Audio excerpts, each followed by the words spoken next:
ఇప్పటిదాకా ఎన్నో శ్లోకం దాకా చెప్పుకున్నాము? 23 దాకా. 23rd వరకు. 23 కలుపు. ఓం అజ్ఞానతిమిరంధస్య జ్ఞానాంజనశలాకయ చక్షురున్మిలితం येन తస్మై శ్రీ గురవే నమః. శ్రీ చైతన్య మనోభీష్టం స్థాపితం येन భూతలే స్వయం రూపకదాం దదాతి సుపదాంతికం. హే కృష్ణ కరుణా సింధు దీన బంధు జగత్పతే గోపేష్ గోపికా కాంత రాధా కాంత నమోస్తుతే. సప్త కాంచన గౌరాంగి రాధే వృందావనేశ్వరి వృషభానుసుతే దేవి ప్రణమామి హరిప్రియ. వాంఛాకల్పతరుభ్యశ్చ కృపా సింధుభ్య ఏవ చ పతితనం పావనేభ్యో వైష్ణవేభ్యో నమో నమః. నమః ఓం విష్ణుపాదాయ కృష్ణ పృష్ఠభూతలే శ్రీమతే జయపతాక స్వామిన్యతే నామ్ని. నమో ఆచార్య పాదాయ నితాయ కృపప్రదాయ గౌరకదామదాయ నగర గ్రామతారిణి. నమః ఓం విష్ణుపాదాయ కృష్ణ పృష్ఠభూతలే శ్రీమతే భక్తి వేదాంత స్వామినితి నామ్ని. నమస్తే సరస్వతి దేవి గౌరవాణి ప్రచారిణి నిర్విశేష శూన్యవాది పాశ్చాత్య దేశతారిణి. శ్రీకృష్ణ చైతన్య ప్రభు నిత్యానంద శ్రీ అద్వైత గదాధర శ్రీవాస్ అది గౌర్ భక్తి వృంద. హరే కృష్ణ కృష్ణ కృష్ణ హరి హరి హరే రామ రామ రామ హరి. దయచేసి ప్రతి ఒక్క భక్తులని మనస్ఫూర్తిగా ఆశీర్వదించండి.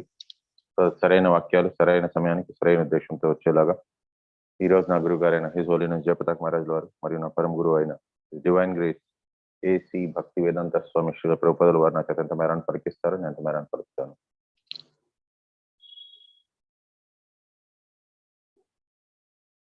ఓకే, మీరందరు చెప్పినా చెప్పకపోయినా ఒకసారి బట్ స్టిల్ మళ్ళీ ఓం నమో భగవతే వాసుదేవాయ చెప్పిస్తాను. ఓం నమో భగవతే వాసుదేవాయ. ఓం నమో భగవతే వాసుదేవాయ. ఓం నమో భగవతే వాసుదేవాయ. ఓం నమో భగవతే వాసుదేవాయ. ఓం నమో భగవతే వాసుదేవాయ. ఓం నమో భగవతే వాసుదేవాయ. నారాయణం నమస్కృత్య నరం చైవ నరోత్తమం దేవీం సరస్వతీం వ్యాసం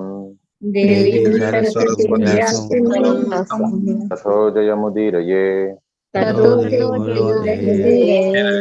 నష్టప్రాయేషు అభద్రేషు నిత్యం భాగవత సేవయా భగవతే ఉత్తమ శ్లోకే భక్తిర్భవతి న ఇష్టికి.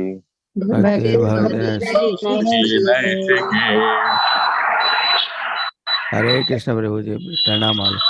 హరే కృష్ణ ప్రభుజీ ప్రణామాలు.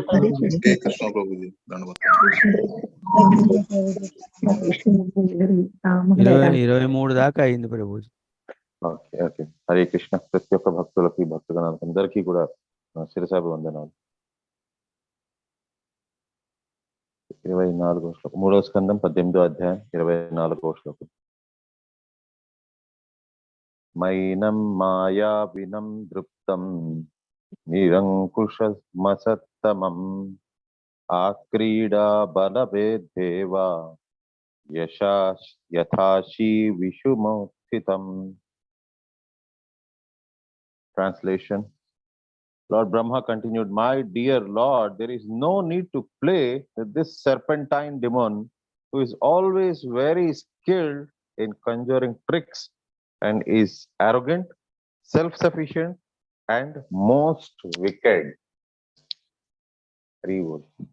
Purport by Srila Prabhupada. Jai Srila Prabhupada. No one is unhappy when a serpent is killed. It is a practice among village boys to catch a serpent by the tail and play with it for some time and then kill it. Similarly, the Lord could have killed the demon at once, but he played with him in the same way as a child plays with a snake before killing it. Brahma requested, however, that since the demon was more wicked and undesirable than a serpent, there was no need to play with him. It was his wish that he be killed at once without delay. ఇక్కడ హిరణ్యాక్షుడిని సర్పములాగా పోల్చబడ్డారు. సర్పము అనేది దేన్ని పోలుస్తారు, ఎవరిని సర్పంతో పోలుస్తారు అని అంటే, ఎవరైతే ఇతరుల పట్ల విషాన్ని కక్కుతూ ఉంటారు. అడవి జంతువుల్ని కూడా మన వేదాల ప్రకారంగా, గురువుల ప్రకారంగా అంత సంహరించడం అంత మంచిది కాకపోవచ్చు. బట్ విషపూరితమైన సర్పం ఎక్కడ కనిపించినా సరే కూడా సంహరించేయచ్చు అని అంటారు. సో ఈవెన్ శ్రీల ప్రభుపాదుల వారి ఆశ్రమంలో కూడా ఎప్పుడైతే సర్పం వచ్చిందో జయపతాక్ మహారాజుల వారిని పిలిపించి ఆ సర్పముని సంహరించమన్నారు.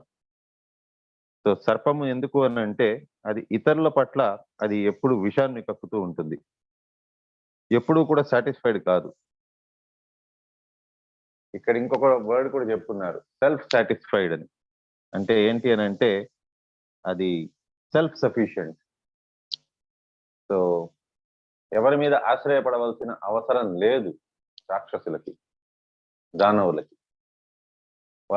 వారి మీద వారే ఆశ్రితపడి ఉంటారు. కానీ మానవులకి ఏంటి అని అంటే యాక్చువల్గా మన బెస్ట్ ఇంట్రెస్ట్ ఉండేది సెల్ఫ్ సఫిషియంట్ అయ్యే దాంట్లో కాదు, కృష్ణుడి మీద డిపెండెంట్ అయ్యే దాంట్లో. ప్రతి ఒక్క విషయం కోసమని మనం కృష్ణుడి మీద మనం ఆశ్రయపడడం, ఆ రకంగా ఆశ్రయపడేలాగా చేసుకోవడం. మనం ఇంత దాకైతే మన ప్లాన్స్ మనం చేస్తుంటాము, ఎగ్జిక్యూట్ చేస్తాము. కొన్ని సక్సెస్ అవుతాయి, కొన్ని ఫెయిల్యూర్ అవుతాయి. కానీ సక్సెస్ అనేది కూడా పైన మాత్రమే. అది నిజం చెప్పాలంటే అది సక్సెస్ కాదు. అది భౌతికంగా ఎంత సక్సెస్ వచ్చినా సరే కూడా ఆధ్యాత్మికంగా పురోగతి లేదు అని అంటే ఉపయోగం లేదు. ఫర్ సింపుల్ రీజన్ దట్ ఈ జన్మ అయిపోయినాక ఈ పురోగతి ఏదైతే ఈ జన్మలో మనం సాధించి ఉంటామో భౌతికంగా అది ఈ జన్మతోనే అయిపోతుంది. వచ్చే జన్మకి దాన్ని మనం భౌతికమైన పురోగతిని ఏది కూడా మనం తీసుకెళ్ళలేము. అండ్ మానవుడు ప్రతి ఒక్కడు ఎక్స్పైరీ డేట్ తోనే వస్తారు. పుట్టక ముందే వారి చావు నిశ్చయం అయిపోయి ఉంటుంది. వారు ఈ రోజు కాకపోతే రేపు, రేపు కాకపోతే ఎల్లుండి, ఏదో ఒక రోజు ప్రతి ఒక్కళ్ళం పోవాల్సిందే, శరీరం విడిచిపెట్టేయాల్సిందే. మరి అలాంటప్పుడు భౌతికంగా మనం ఏం సాధించాము అనే దానికంటే కూడా ఆధ్యాత్మికంగా ఏం సాధించాం అన్నది ఇంపార్టెంట్. ఎందుకనంటే ఈ ఆత్మకి మనం ఏం బలం చేస్తున్నాము, బలం చేకూరుస్తున్నాం అనేది అది మోస్ట్ ఇంపార్టెంట్. మానవ జన్మ 84 లక్షల జీవరాశుల తర్వాత కొన్ని కోట్లాది జన్మ తర్వాత వస్తుంది మానవ జన్మ. దాన్ని సద్వినియోగపరుచుకోగలగాలి. సద్వినియోగపరుచుకోవడం అని అంటే భగవంతుడి మీద ఆశ్రయపడడం. మనకి ఆశ్రయపడాల్సిన అవసరం లేకపోయినా సరే కూడా మనం మైండ్ ని కండిషన్ చేసుకోవాలి, ప్రతి విషయంలోనే మనం ఆశ్రయపడుతున్నామని. సింపుల్ నుంచి సింపుల్ విషయానికి కూడా భగవంతుడి మీద ఆశ్రయపడడం అనేది అది యాక్చువల్గా భక్తి అని అంటే అది దీనుడి యొక్క లక్షణం. అది అండ్ భగవంతుడికి దీనులు అంటే చాలా చాలా ప్రియులు. ఎవరైతే భౌతికంగా ఎదుగుదల లేదో, ఎవరికైతే భగవంతుడి మీదే సర్వస్వ భారము పెట్టేస్తున్నారో, చిన్న నుంచి చిన్న విషయానికి కూడా భగవంతుడినే వారు నమ్ముకోవాలి. ఆ రకంగా ఉన్న వారికి భగవంతుడు దగ్గరుండి వారికి కాపాడుతారు. నిజ జీవితంలో కూడా మీరు ఎక్స్పీరియన్స్ చేస్తుంటారు. మానవులకు ఎవరికి కూడా ఏంటి అని అంటే మనమంతా చెప్పులు వేసుకోవాల్సిందే. అడవి జంతువులకి వాటికి వేటికి కూడా లేకపోయింది. అడవి జంతువులు ఎందుకు, మామూలు ఏ జీవ జంతువులకి చెప్పులు అనేది లేదు. కానీ ఏ జీవ జంతువులైనా చూడండి, అవి బై మిస్టేక్ ఎక్కడైనా ఏదైనా ఒక ముళ్ళుని గుచ్చుకొని కానీ అవి మనకంటే ఎక్కువ అడవుల్లోని వాటిలో తిరుగుతుంది బయట. కానీ వాటికి ఎవరికి కూడా వాటికి వేటికి కూడా ముళ్ళులు గుచ్చుకోవడం కానీ గాజు పెంకులు గుచ్చుకోవడం కానీ అలాంటివి జరగవు. మనం ఎప్పుడు చూసినా చెప్పులు అలాంటివి వేసుకొని తిరుగుతాం. ఏదో ఒక్కరోజు చెప్పులు వేసుకోలేదంటే ముళ్ళు గుచ్చుకుంటుంది ఆ రోజు. ఎందుకు అని అంటే మనం భగవంతుడు ఇచ్చిన వాటిని మనం వదిలేసి మనం ఓన్ గా మన ఇది ప్రొటెక్షన్ ని మనం చూసుకున్నాం చెప్పులు అలాంటివి. దానివల్ల మనకి కాటం లేదు. ఎవరైతే భగవంతుడి మీద మాత్రమే ఆశ్రయపడి ఉంటారో వారికి ఏ ఇతర జీవరాశులకు ఎవరికి కూడా ఆకలి చావు అనేది లేనే లేదు. కానీ మానవులకు మాత్రమే అది ఉన్నది. ఆకలి చావులు, రేపేం చేస్తాము, రేపు మనకు ఉంటుందా లేదా, ఇలాంటి ఆలోచనలు. యాక్చువల్గా చెప్పాలి అని అంటే మోడర్న్ సొసైటీలో వచ్చే జబ్బులన్నీ కూడా లైఫ్ స్టైల్ డిసీజెస్ అంటారు. ఈ బ్లడ్ ప్రెషరు, షుగర్, హార్ట్ అటాక్లు, స్ట్రోక్లు, ఇవన్నీ కూడా లైఫ్ స్టైల్ డిసీజెస్. ఇవంతా మీరు అబ్జర్వ్ చేయండి, మనుషులకు మాత్రమే ఉంటాయి. ఇన్ని జబ్బులు అవంతా జీవ జంతువులకి వాటికి ఇన్ని జబ్బులు ఉండవు. ఉన్నాయి వాటికి కూడా, కానీ ఇన్ని జబ్బులు ఉండవు. జీవ జంతువులకి ఏంటి అని అంటే వాటి లైఫ్ భగవంతుడు ఇచ్చున్నారు. అవన్నీ కూడా భగవంతుడి మీదే ఆశ్రయపడి ఉన్నాయి. కానీ మనుషులు ఏంటి అని అంటే మనం ఓన్ గా సృష్టించుకుంటాము, మన ఓన్ గా మనం కెపాసిటీ ఉన్నది, మనకి సెల్ఫ్ సఫిషియంట్ అని అనుకుంటాం కాబట్టి మనకి ఆ రకంగా భగవంతుడి అనుగ్రహం పరిపూర్ణంగా ఉండదు. ఎప్పుడైతే భగవంతుడి మీద ఆశ్రయపడడం మొదలు పెడతామో అప్పుడు భగవంతుడు సంపూర్ణంగా మన గురించి పట్టించుకోవడం స్టార్ట్ చేస్తారు. సో నెక్స్ట్ ఇక్కడ కంపేర్ చేసింది ఆ దానవుణ్ణి ఒక సర్పము. ఎందుకనంటే ఎల్లవేళలా ఇతరుల పట్ల విషం కక్కుతూ ఉండడం. మనమందరం కూడా అట్లీస్ట్ నేను కొంతపాటి దాకా నేను కూడా ఒక సర్పమునే. ఎందుకనంటే ఇతరుల పట్ల భక్తులు కాకపోవచ్చు వారు. అందుకోసం జపం మీరు చేసేటప్పుడు చూడండి, చూపుడు వేలు ఎప్పుడు బయటే ఉంటుంది. ఎందుకనంటే ఇతరుల పట్ల విషం కక్కుతూ ఉంటుంది ఆ చూపుడు వేలు. వారు ఎటువంటి వారు, వీరు ఎటువంటి వారని. సో ప్రతి ఒక్కరి గురించి మనం జడ్జిమెంటల్ గా ఉండేంత దాకా మనం పాపాలు చేస్తున్న వాళ్ళమే. సో అందరూ కూడా సో మన యొక్క మీ సహోదరులు, వాళ్ళు సోదరులు అని మనం తెలుసుకున్నామంటే, ఎందుకనంటే వసుదేవ కుటుంబకం. ప్రతి ఒక్కరూ కూడా అంశాలు, భగవంతుని యొక్క అంశాలు. మమయ అంశ జీవలోకే జీవభూత సనాతన అన్నారు. ప్రతి ఒక్క జీవ జంతువులు కూడా భగవంతుని యొక్క అంశలే. కాబట్టి వారు మన నుంచి వేరేలా అవుతారు. వారు మనం ఒకటే. వారి ప్రవర్తన వేరే ఉండొచ్చు. ఇప్పుడు ఇంట్లోని చెల్లెలో తమ్ముడో వాళ్ళు మన ప్రతి అప్రియంగా మాట్లాడినంత మాత్రం వారి ప్రతి మనం ద్వేషం పెట్టుకోము. ఎందుకంటే ఎంతైనా సరే కూడా నా తమ్ముడేగా, నా చెల్లెలేగా అనుకుంటాం. కానీ అదే బయట వాళ్ళు ఎవరైనా కొద్దిగా ఏమైనా అన్నారనంటే మాత్రం అహంకార భావం వచ్చేస్తుంది. ఎందుకనంటే వారు మనకు సంబంధించిన వారు కాదు అని మనం అనుకుంటున్నాం. కాకపోతే వారందరూ కూడా భగవంతుడు ఉన్నారు వాళ్ళందరిలోని, అండ్ భగవంతుని యొక్క అంశాలు వారు. కాబట్టి వసుదేవ కుటుంబకం, మనం అదంతా కూడా ఒక కుటుంబము. ఆ కుటుంబంలో సభ్యులు వీరంతా. కాబట్టి ఎవరి మీద ద్వేషం, ఈ విషయాన్ని తెలుసుకున్నాము అని అంటే ఎవరి పట్ల మనకు ద్వేషం అనేది ఉండదు. కాబట్టి ద్వేషం లేని వారు అజాత శత్రువులు అయిపోతారు. ఆ రకంగా ఉండే వారి పట్ల ప్రతి ఒక్కరి పట్ల మనకి ప్రీతి భావనే ఉంటుంది. వారి గురించి మంచిగా కోరుకుంటాం. వారు పైన పైన ఎంత చెడు కోరుకునే వాళ్ళు అయినా సరే కూడా మనకి వాళ్ళ ప్రతి ద్వేష భావన అనేది ఉండదు. కానీ ఈ అసురులు అనే వారికి ఏంటంటే ఇతరుల పట్ల ద్వేష భావం అనేది ఉంటుంది. భగవంతుడి ప్రతి ద్వేషం, భగవంతుని భక్తుల ప్రతి ద్వేషం, అండ్ భగవంతుని ఎవరెవరైతే కొలుస్తారో వారందరి ప్రతి ద్వేషం. ఎవరైతే వారిని అసురుల్ని దేవతల్లాగా, దేవుడిలాగా కొలవటం లేదో వారి ప్రతి ద్వేషం. ఈ రకంగా ద్వేషంలోనే బ్రతికేస్తూ ఉంటారు అసురులు. అందుకోసం ఇక్కడ సర్పములాగా అనేసి అని చెప్పబడున్నారు. కలియుగంలోని మనకి లైఫ్ స్టైల్ డిసీజెస్ అంతా కూడా మనం సర్పములాగా ఉండే దాని వల్లనే. ఇతరుల పట్ల ద్వేషము, కోపము, అసూయ ఇటువంటివి పెట్టుకున్న దాని వల్ల ఏమవుతుందని అంటే లైఫ్ స్టైల్ డిసీజెస్ అనేది పెరుగుతూ ఉంటాయి. ఎవరికి ఈ ద్వేషము, రాగము, మదము, మాత్సర్యము ఇవన్నీ కూడా ఎవరికైతే ఎక్కువ ఉంటుందో వారికి లైఫ్ స్టైల్ డిసీజెస్ కూడా ఎక్కువ ఉంటాయి. మాత్రలు ఎక్కువ వేసుకోవాలి. అలాగే అవి తగ్గించుకోవాలంటే ఒకటి ఏంటంటే కృష్ణ కాన్షియస్నెస్ ని పాటించాలి. గట్టిగా జపించుకోవాలి. హరే కృష్ణ కృష్ణ కృష్ణ హరి హరి, హరి రామ రామ రామ హరి హరి అని ప్రతిదీ భగవంతుడి మీదకి విడిచిపెట్టేయాలి. మంచి అయినా చెడైనా ప్రతిదీ భగవంతుడు చూసుకుంటారు. మనం ఏది చూసుకోవాల్సిన అవసరం లేదు. ఎందుకంటే మనకు అంత కెపాసిటీ లేదు. ఎంత చిన్నదైనా సరే కూడా మనం అనుకుంటాం అది చిన్నది, అది పెద్దది అని. కానీ ఏ చిన్నది కూడా మనకి హ్యాండిల్ చేసే అంత సత్తా మనలో లేదు. ఎంత పెద్దది అఫ్ కోర్స్ మన వల్ల అయితే కానే కాదు. ప్రతిదీ భగవంతుడే చూసుకోవాలి. అది ఎప్పుడైతే నమ్ముతామో అప్పుడు మనకి ఎవరి పట్ల ద్వేషం అనేది ఉండదు, రాగం అనేది ఉండదు. కాబట్టి ఆ రకంగా ఉన్నాము అని అంటే ఖచ్చితంగా భగవంతుడికి మనం ప్రీతి పాత్రులం అవుతాము. సో ఇక్కడ అటువంటి సర్పాన్ని ఏ రకంగా సంహరించాలి అని అంటే వాటిని కొద్దిసేపు ఆస్వాదిస్తూ వాటికి అవి ఇప్పటిదాకా ఏంటంటే భక్తులకు అందరికీ ఇబ్బంది కలిగించింది. సో ఆ సర్పము అనేది ఇది మిగతా వారికి జనాలకు అందరికీ ఇబ్బంది కలిగించింది. కాబట్టి అక్కడ గ్రామంలో ఉండే పిల్లలు, ప్రభుపాదులు వారు ఇక్కడ చెప్తున్నారు, గ్రామంలో ఉండే పిల్లలు ఆ సర్పం మీద అంత కోపం ఉంటుంది కాబట్టి, ఇంతమందికి ఇబ్బంది కలిగించావు కాబట్టి దాంతో కొద్దిసేపు ఆడుకొని దాన్ని సంహరించేస్తారు. అలాగే భగవంతుడికి ఏంటంటే ఇమ్మీడియట్ గా సంహరించేసి ఉండొచ్చు.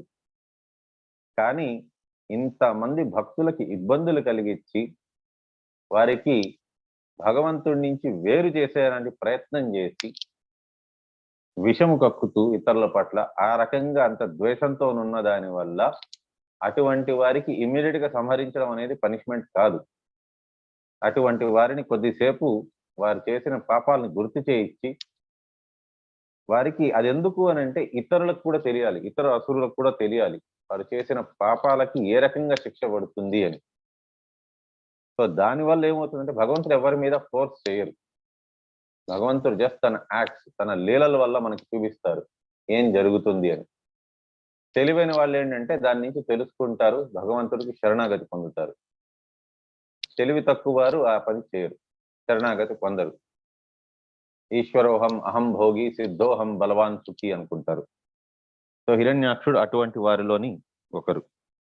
కాకపోతే బ్రహ్మగారు ఒక గొప్ప భక్తుడు కాబట్టి ఆయన ఏంటి అని అంటే భగవంతుడికి చెప్తున్నారు, మీరు కావాలనుకుంటే ఇమ్మీడియట్ గా సంహరించేయచ్చు, ఇంకా మరి లాగేది ఎందుకు, తొందరగా సంహరించేయండి అని. 25వ శ్లోకం.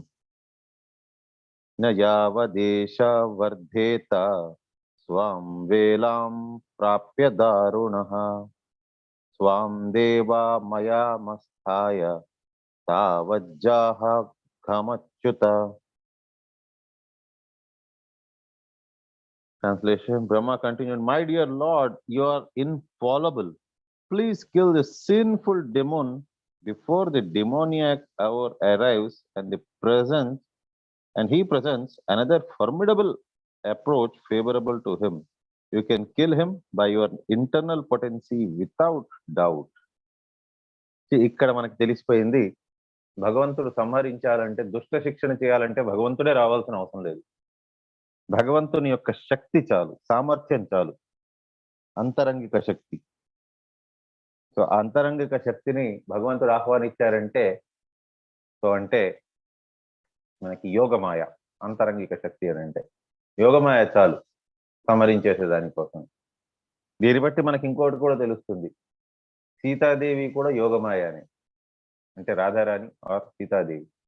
కాబట్టి సీతాదేవి కూడా రావణాసురుడిని సంహరించాలని అంటే యాక్చువల్గా శ్రీరామచంద్ర ప్రభువే వచ్చి సంహరించాల్సిన అవసరం లేదు. సీతాదేవి యొక్క కను చూపులు చాలు రావణాసురుడిని మాడిచి మసి చేసేసేదానికి.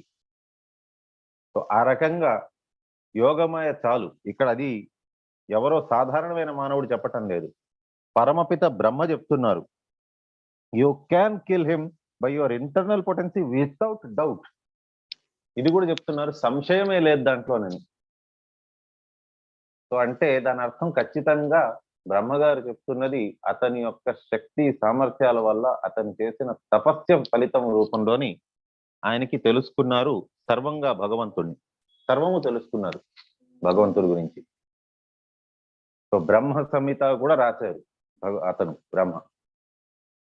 అతని జీవితంలో తెలుసుకున్న పరమ సత్యాన్ని బ్రహ్మ సంహితలో రాశారు. సో అంటే అతను తెలుసుకున్నది ఏంటి అని అంటే భగవంతుడి యొక్క అంతరంగిక శక్తితోని ఈ దుష్టులందరినీ కూడా, అసురులందరినీ కూడా అతను సంహరించేయగలరు. అతనే రావాల్సిన అవసరం లేదు. వచ్చారు, భక్తులకు ఆహ్లాదాన్ని కలిగించారు, చాలు. భక్తులకు ఆహ్లాదాన్ని కలిగించేదానికి, ఒక ధైర్యాన్ని, ఒక స్ఫూర్తిని నింపేదాని కోసమని భగవంతుడు అవతరించారు. అది చాలు భక్తుల కోసమని. ఇప్పుడు సంహరించేదంటారా, దానికోసం భగవంతుడే రావాల్సిన అవసరం లేదు. తన అంతరంగిక శక్తిని యోగమాయను పంపించేశారనంటే ఆ యోగమాయ సంహరించగలరు. యోగమాయకి ఇంకా చాలా చాలా శక్తులు ఉన్నాయి, కృష్ణుడే దానికోసం రావాల్సిన అవసరం లేదు. సో ఇక్కడ అది బ్రహ్మగారు కూడా చెప్తున్నారనమాట. అండ్ ఇక్కడ కృష్ణుడిని అచ్యుత అని చెప్తున్నారు. చ్యుత అని అంటే కిందన, అంటే పడిపోయేవారు, అంటే ఫాలబుల్. కానీ అచ్యుత, అతను ఎప్పటికీ కూడా అధమం దీనికి రాలేరు అతను. సో అందుకోసం కృష్ణుడిని అచ్యుత అని చెప్పారన్నారు. సో భగవద్గీతలో మీరు చూసినట్టయితే అర్జునుడు కూడా చాయిసెస్ట్ ఆఫ్ ది వర్డ్స్, అందుకోసం భగవంతుడిని ఉత్తమ శ్లోక అని అంటారు. భగవతే ఉత్తమ శ్లోకే భక్తిర్భవతి నైష్ఠితి. ఉత్తమ శ్లోక అని అంటే భగవంతుడినే ఉత్తమ శ్లోక అని అంటారు. అంటే భగవంతుణ్ణి కొలచాలి అని అంటే, కొలవాలి అని అంటే కీర్తనల్లోని వాటిలోని ఏది పడితే అది వర్డింగ్స్ యూజ్ చేసేదానికి లేదు, ఎవరు పడితే వారు కీర్తనలు రాసేదానికి లేదు. ఎవరు పడితే వారు కీర్తనలు రాశారంటే దాన్ని కీర్తన అన్నారు. అదేదైనా ఒక రిథమిక్ పాట అయి ఉండొచ్చు కానీ దాన్ని కీర్తన అనలేరు. కీర్తన అంటే గొప్ప గొప్ప ఆచార్యులు కంపోజ్ చేసి రాసేదాన్ని కీర్తన అంటారు. కీర్తన అనేది ఎవరు రాయగలరంటే ఎవరైతే భగవద్గీత, శ్రీమద్ భాగవతం వంటి దివ్యమైన గ్రంథాలని అవపోసన బట్టి ఆ శ్లోకాలని, మోస్ట్ ఇంపార్టెంట్ శ్లోకాలు ఏదైతే ప్రతి ఒక్కరికి చేరాలో అటువంటి శ్లోకాలని సరళమైన లోకల్ భాషలోని వారు చాలా అందమైన రాగంతోని వారు ఆలాపించి ఆ కీర్తనని రాస్తారు. ఫర్ ఎగ్జాంపుల్ అన్నమాచార్యుల వారు, అతను రాసింది తందనానాహి ఆ కీర్తన. అదేంది అని అంటే భగవద్గీతలో ఒక శ్లోకం ఉన్నది, విద్యా వినయ సంపన్నే బ్రాహ్మణేగ విహస్తిని సునీచే వస్తుపాకేచ పండిత సమదర్శిన. సేమ్ ఎగ్జాక్ట్ గా అదే వర్డింగ్స్ తోని కీర్తన రాశారు. సో బ్రాహ్మణుడి మీద ఇది పడే ఎండ ఒకటే, చండాలుడు ఉండేటి సరిభూమి ఒకటే, మరి ఆవు మీద, ఏనుగు మీద, చండాలుడి మీద, అందరి మీద కూడా అందరూ కూడా ఒకటే అన్నట్టుగా కీర్తన రాశారు. ఎక్కడి నుంచి రాశారు అతను? ఏదో ఊరికనే కొన్ని వర్డింగ్స్ అంతా ఎంచుకొని రాసినది కాదు అది. భగవద్గీతలో ఈ స్పెసిఫిక్ శ్లోకం నుంచి ఒక కీర్తన. ఆ రకంగా ఎన్నో కొన్ని వేల కీర్తనలు రాశారు భగవద్గీత, శ్రీమద్ భాగవతం మీద. ఆది శంకరాచార్యుల వారు భజ గోవిందం భజ గోవిందం గోవిందం భజ మూఢమతే సంప్రాప్సే సన్నయితే కాలే నహి నహి రక్షసి దుఃఖంకరణ. భగవద్గీత నుంచి అతను చెప్పారు, దేహినోస్మిన్ యథా దేహే కౌమారం యవ్వనం జరా తథా దేహాంతర ప్రాప్తం ధీరస్తత్రణ ముహ్యతి. దాంట్లో నుంచి ఒక శ్లోకం. సో ప్రతి ఒక్కరికి కూడా పుట్టడం, చావడం అంతా కూడా తప్పదు అని. ఈవెన్ అన్నమాచార్యుల వారు కూడా దాని మీద కీర్తన రాశారు. సో ఈ రకంగా కీర్తనలు అనేది కేవలం ఆచార్యుల వారు మాత్రమే రాయగలరు. ఎవరు పడితే వారు రాసేదాన్ని కీర్తన అని అనరు. కాబట్టి అటువంటి కీర్తనలు ఏవైతే మనకి శిల ప్రభుపాదుల వారు, అటువంటి గొప్ప గొప్ప సాధువులు వారు ఇచ్చారో అది మనం దాన్ని తెలుసుకోవాలి.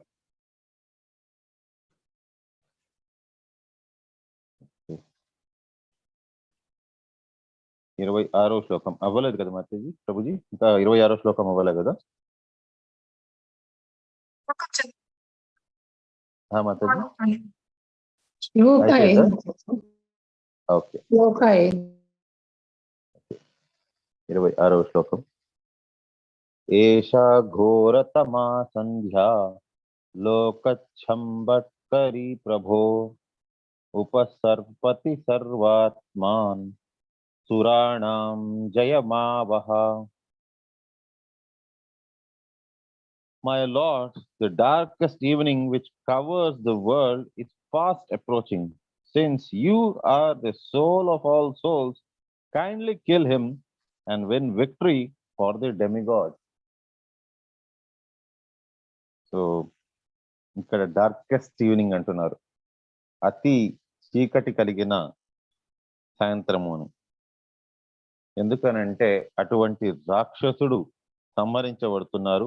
అతను ఏదైతే ఏ కాలాన్ని అయితే అతను ఆ అంధకారాన్ని, మనం అందరం జీవితంలోని మనం ప్రార్థించేది ఏంటి అని అంటే మన అజ్ఞానాన్ని తొలగించాలి భగవంతుడు, జ్ఞానాన్ని మనలోని ప్రసాదింపజేయాలి అని. అది భగవంతుడు చేస్తారు మామూలుగా.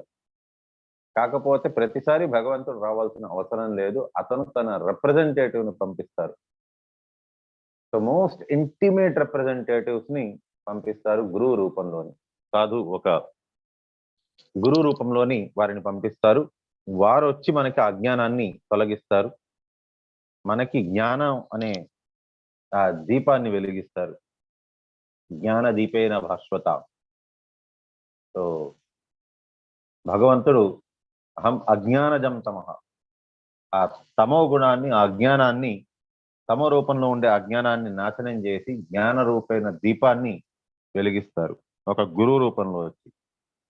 ఇప్పటిదాకా హిరణ్యాక్షుడు ఒక విషము రూపంలోని, ఒక సర్పము రూపంలోని అతను అజ్ఞానాన్ని అంధకారం వ్యాపకం చేస్తూ అతను భగవంతుని యొక్క భక్తులకి వారందరికీ ఇబ్బందులు కలిగిస్తూను ఏ రోజు కూడా వారి మనాన వారిని ఉండనివ్వలేదు, భక్తి అనేది చేసుకోనివ్వలేదు.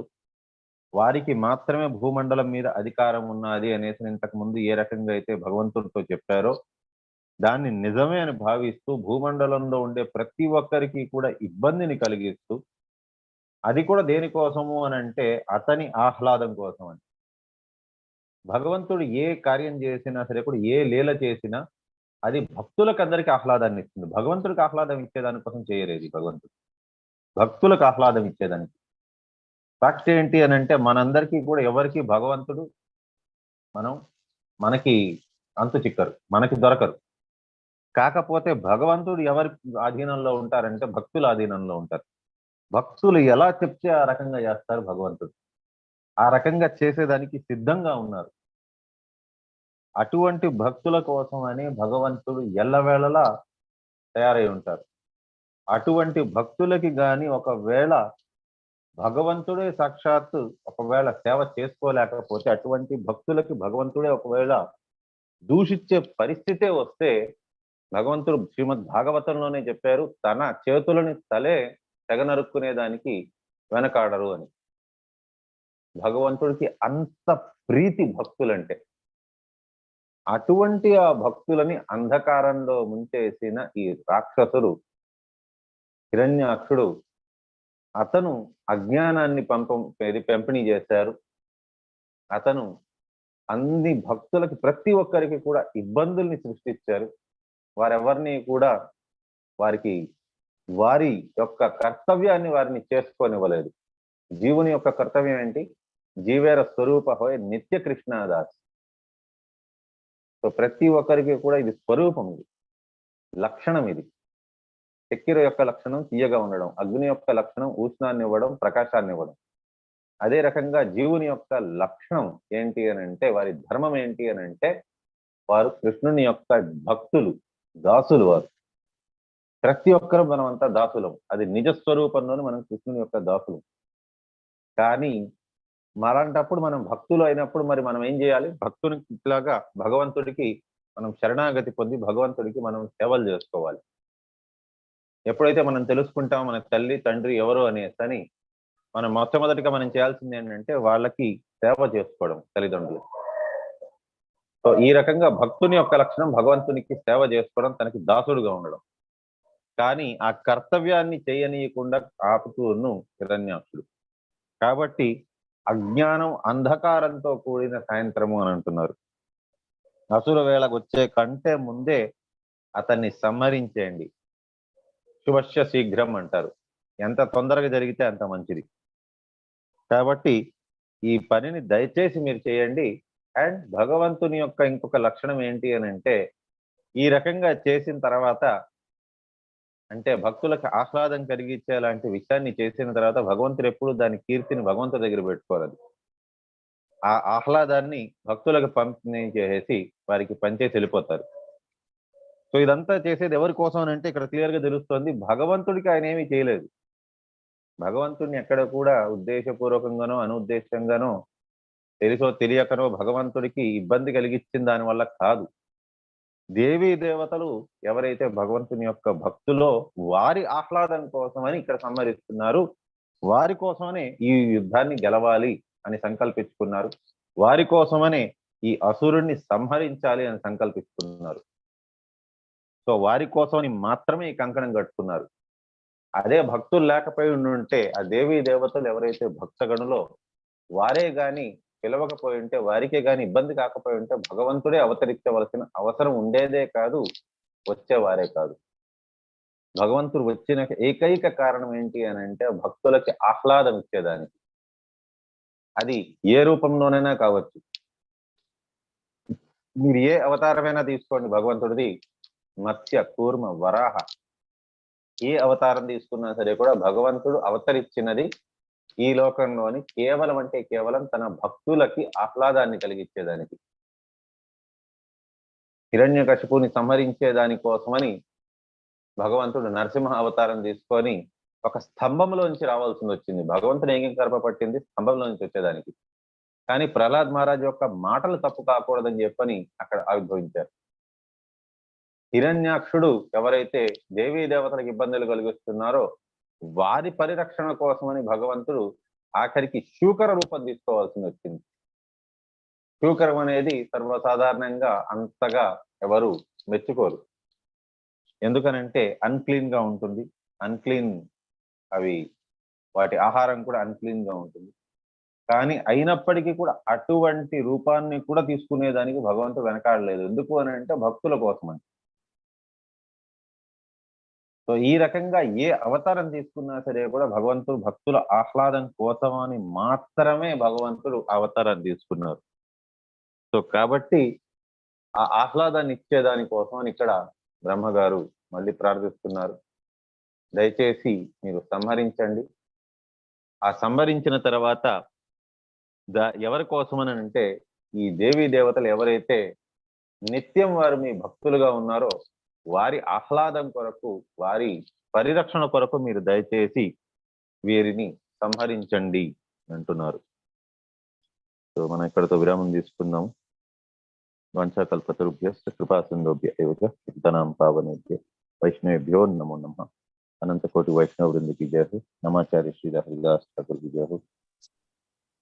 हरे कृष्ण प्रभुजी. कृष्ण प्रभुजी ధన్యవాదాలు. ధన్యవాదాలు.